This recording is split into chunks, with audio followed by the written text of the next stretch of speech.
Hey girl, my name is Anel. Welcome to the Brave in Her podcast, where we inspire, empower, and motivate by sharing our stories of bravery.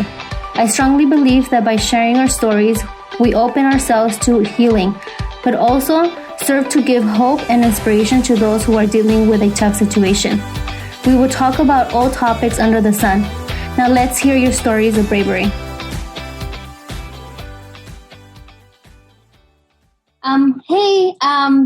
Thank you for being here again today. In today's episode, we have Haley Brown. She teaches 4th grade and coaches high school swim team. She lives in Northern California and is married to Justin. And they both just started an awesome podcast called The Price of Avocado, and where they give tips about budgeting and finance. Hi, Haley. How are you? Good. Thank you so much for having me today. So today, I invited you to my podcast to talk about your financial freedom journey. And so if you can give us, a little bit of background, or, just tell us about your journey on finding financial freedom. Well, basically, we are still working on it. We are not there yet, but my husband and I got ourselves in a lot of debt, and our journey kind of started by, we had a giant $600,000 inheritance that we got, and we ended up blowing most of it, and then we ended up within 3 years in $27,000 worth of credit card debt. And so we've done pretty much everything that you're not supposed to do. But right now we're really working on getting out of it. We've paid off all of our credit cards. We've paid off all of our consumer debt, and we're really just working on student loans now, because we went to a private university for our master's programs. We both went to the same school, and that was like $50,000 a piece. So we're wow. Yeah. I think a lot of my listeners, and I can relate to that, to having that student debt loan. It is kind of ridiculous. It's debilitating. Like, it takes everything out of you when your minimum payment is like $700 a month. And I think, like, in other states, I mean, we live in California, so that's not necessarily a mortgage in California, but in a lot of other states, that's like their whole entire mortgage payment. But it's just ridiculous. So our journey started by doing everything wrong, and we found Dave Ramsey, who we've kind of followed and read his books and listened to his podcast. And we follow his money principles, which have really helped us. And so now we have, like I said, all of our consumer debt paid off, but we're just working on our student loans now. And it has been a complete transformation. I remember just sitting here, like, wondering how we were going to pay the bills. And now I feel like we still have a long ways to go, but I feel like I have the choice to be free and do things. And that was not even an option before. So your story is a little bit of unique, because you started with, with debt, but also with an inheritance, right? A large portion of it is, money that your husband inherited. So how did you guys decide that, okay, yes, we have all this money, but also we have all this debt, and instead of just paying out all of our debt, we're going to invest part of that money, and part of that money we're going to use to pay off, but then continue with our journey of, just doing the right thing, I guess, and paying off the debt that we have, as opposed to just paying it off all at once and then just moving on with your life? Well, that's a really good question. So when my husband and I first met, we both had credit card debt, but it wasn't like significant. I mean, I think total between the two of us, we had like $10,000. So he got the inheritance before we were even like engaged. We were just dating. It was a lawsuit from his grandmother that passed away due to mesothelioma. So it was a big giant lawsuit that was settled. And so when he got that, we were just dating. So he did pay off his debt. He helped me pay off my credit card debt that I had at that time. He paid off his student loans that he had for undergraduate. He bought a brand new car. He helped his mom buy a car. So he did do smart things with it. And then we did end up buying a house, but we didn't fully pay for it. We financed part of it. But then we decided, because we had all this money, to just go spend like a $30,000 wedding. You know, we just went a little crazy. And then the money was gone because it doesn't last very long. Right. And then when it was gone, that's when we really went into debt. It went from, okay, we have everything cleaned up and paid off, to, okay, now we're going to start using credit cards for every single store we go to. And then it just, from 3 years, we had $600,000 to being in the hole 27,000. It just made no sense. It was a very poor decision. So we should have been smarter with it. And I mean, I think it happens to all of us at some point. At least for most of us, at some point, yes, you're clean. You're starting clean with everything paid off, and then it just starts one purchase at a time, and then it just creeps up on you. Mm-hmm. You get to the point where, oh man, now I'm in all this debt, and then you have to rework again and pay off, right? Yeah. So at what point did you guys decide that, okay, you know what, it's time to just pay off this debt so we can be debt free and live a more comfortable life? So we had been trying to pay it off, but the way that we were doing it was just not the most logistical. It was very like, okay, we're going to pay. I mean, we had like, I think 10 credit cards total between all the different things that we had. So we would put $100 on this card, $200 on this card. And by the time the bills would come the next month, they didn't really go down. I feel like I was just paying the interest on all 10 cards, right, instead of actually paying anything down. And so once we realized that was not going anywhere, then we actually listened to the Dave Ramsey book that I talked about, which was the Total Money Makeover. So we listened to that book. We listened to an audiobook on a road trip. And that teaches the debt snowball, where you pay just one debt at a time. I mean, you pay minimums on everything, but you're throwing everything at one thing at a time, which makes it go much faster. And so that was last summer, so 1 year ago. And I mean, I can't believe we're here. Like, where we were a year ago to where we are now is just insane. Yeah. So in your podcast, you mentioned that, what is the point of living if you can learn from your mistakes? Oh, yeah. What is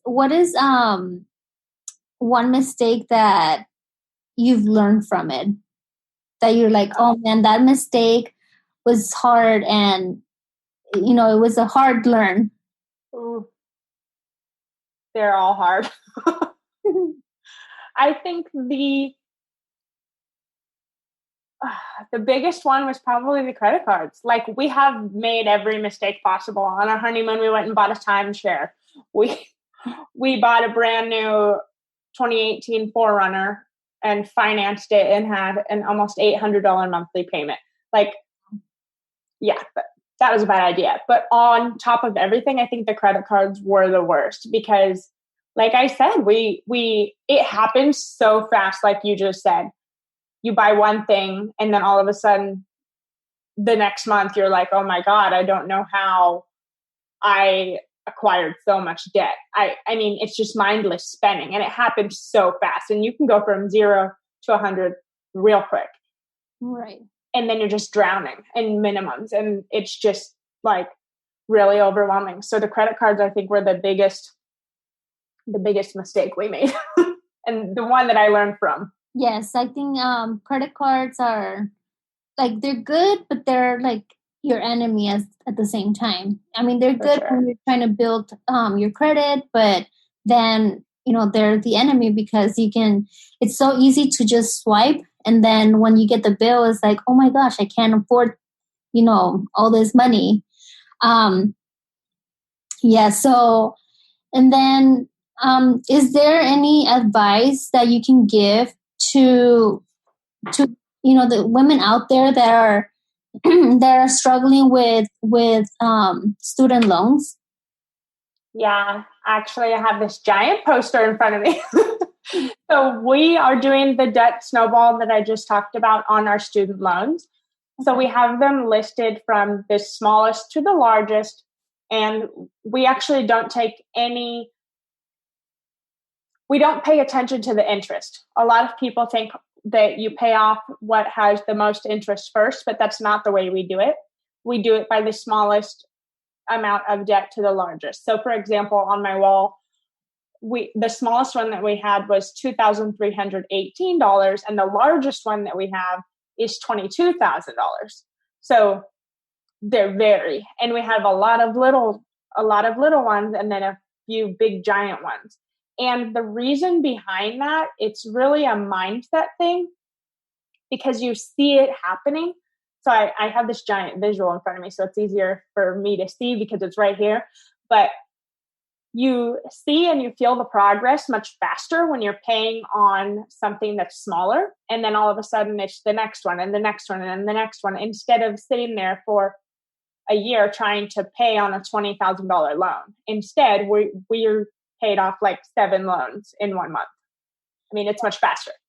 Yeah, I think that makes a lot of sense, because the smallest ones, instead of I guess splitting your payment between, let's say, 10, you tackle the smallest 2, 3, and you can pay them off in like once, or in less months than trying to spread your payments. So I think that's a great advice and great way to just tackle those payments.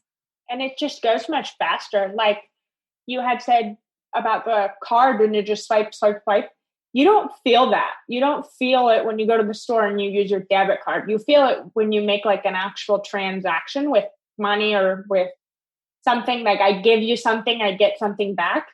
But when you're just swiping, you don't feel it. And same thing when you're sitting there paying on the My Federal Loan website for the 400th time on that loan that keeps growing and growing and growing and accruing interest. You don't even see the difference, because you pretty much probably just paid the interest. And so if you do smaller loans, then it's easier to track, and then you actually feel like you're doing something. I mean, because you are, but bigger. And you feel motivated, right? Because when you see one gone, it's like, okay, one gone, let's do the next one. Yes. On to the next one. So what are 5 tips that you can give the women listening on how to find financial freedom? I think the number one is to get out of debt. I mean, pay off everything that you can.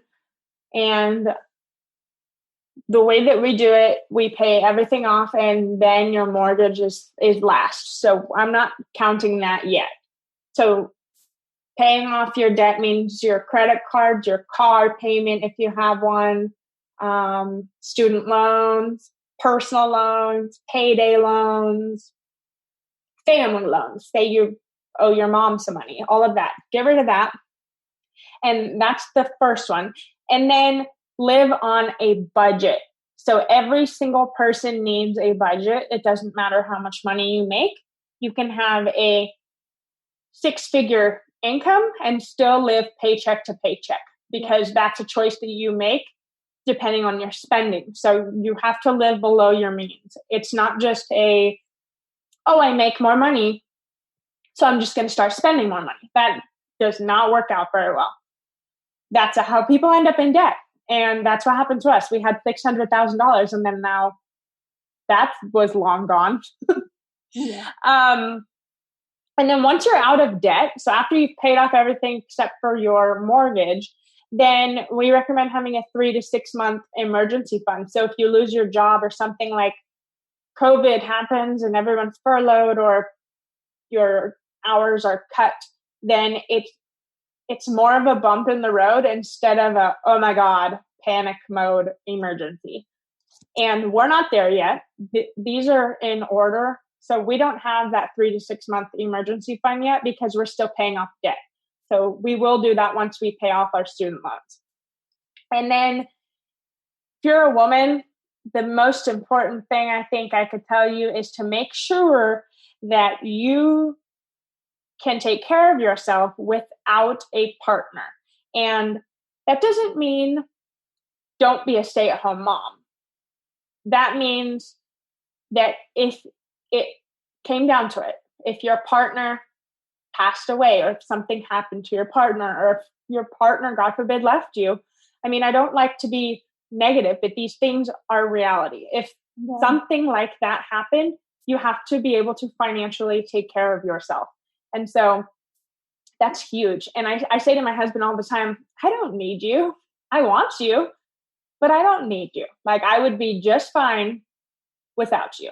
And that gives me so much confidence in my own personal financial freedom. Of course, we do things together. We're married.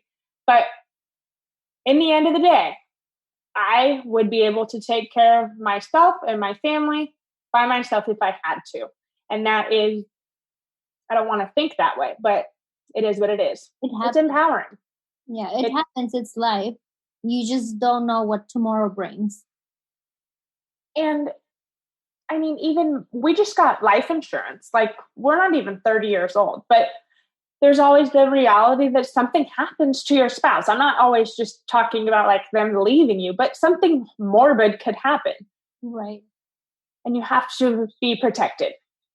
And then the last thing, once you're, have all your debt paid off, have a 3 to 6 month emergency fund, investing 15% of your income into mutual funds for retirement is huge. A lot of people get started way too late on that, but it's a common misconception that it's too late. It's actually never too late. You can put money in investments at any time and they will continue to grow, but the sooner you do it, the better. So the sooner you get out of debt, the sooner you have your emergency fund, that means that you can start investing sooner to prepare yourself for a comfortable future, whether it means retirement or putting your kids through college or whatever that means for you. Then you can have all of those things set up.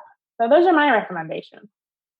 Yeah, I think they're great. I think they're really good recommendations. I like what you said. And again, in one of your podcasts, I was listening to your podcast today. That's why I have some. I love that. You said, I guess emphasizing the importance to prepare for the unexpected. Oh, yeah.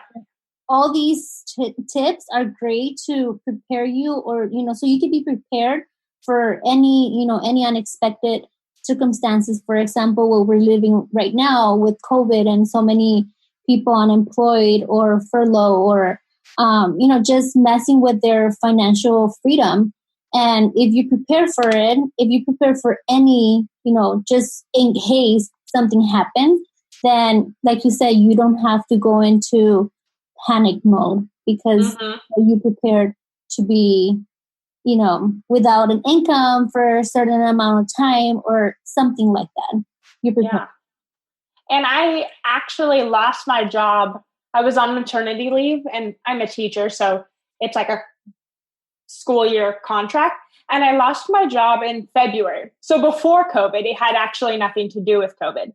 But that was what should have been it was hard, but what should have been a terrifying, oh my God, what are we going to do moment was, okay, we'll figure it out. We are not drowning in credit card debt anymore. And we were able to figure it out. And I actually made the choice to stay home this next school year. But it's funny because I made that choice and I was so confident in it. And where I live, it's so expensive. So that wouldn't have even have been a small thought in my head even 6 months ago. Like I had to go to work. But because we've gotten our finances under control, we thought that that would be able to work. But then actually last week, an opportunity came up. So I'm actually going to go back. But what's great, kind of like what I told you about my tips, if you live below what you're actually making, we had planned for me to not go back. So we had budgeted accordingly. I don't need that income. So I'm actually going to go back for half of the school year, and everything I make is going to go towards my student loans. And I'm so excited because that was like not even possible. I was spending way more than I was making before, which is why we were in debt. And now we're living way under. So it's kind of cool to have that freedom. And I think that's what financial freedom is, being able to have that control. That's great. Yeah. Control of your finances and, your life, decide on how you want to live your life. For example, you wanting to stay home with your baby and raise her and watch her grow, as opposed to having to go to work. Someone else taking care of your baby. I think that's awesome. Yeah. And well, another reason why I chose to go back was because of COVID and distance learning. So I'm still getting the best of both worlds. I still get to be home. She doesn't have to go to daycare.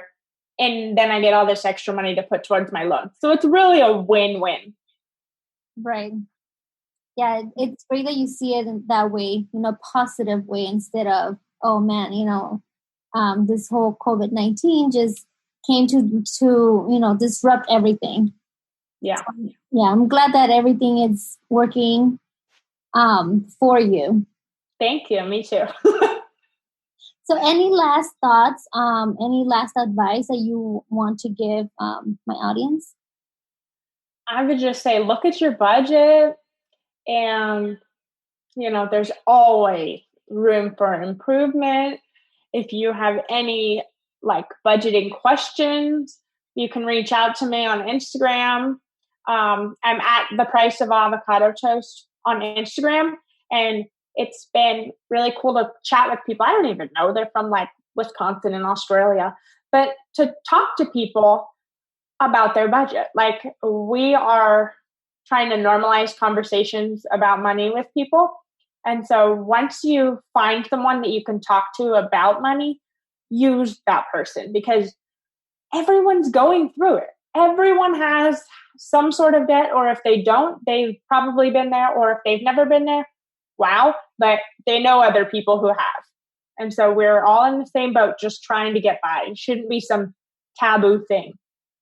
Right. I think that's important to to just have the money talk be more I guess acceptable and not so taboo, like you said. Yeah. I mean, we're all going through it, so why not talk about it? Well, thank you so much, Haley, for being here with us today and giving us your tips on how to find financial freedom. Thank you so much for having me. Thank you so much for listening. I hope this episode inspired you. If you like this podcast, please share on social media and tag me on Instagram at @TheBraveandHer. I would love to hear your stories of bravery.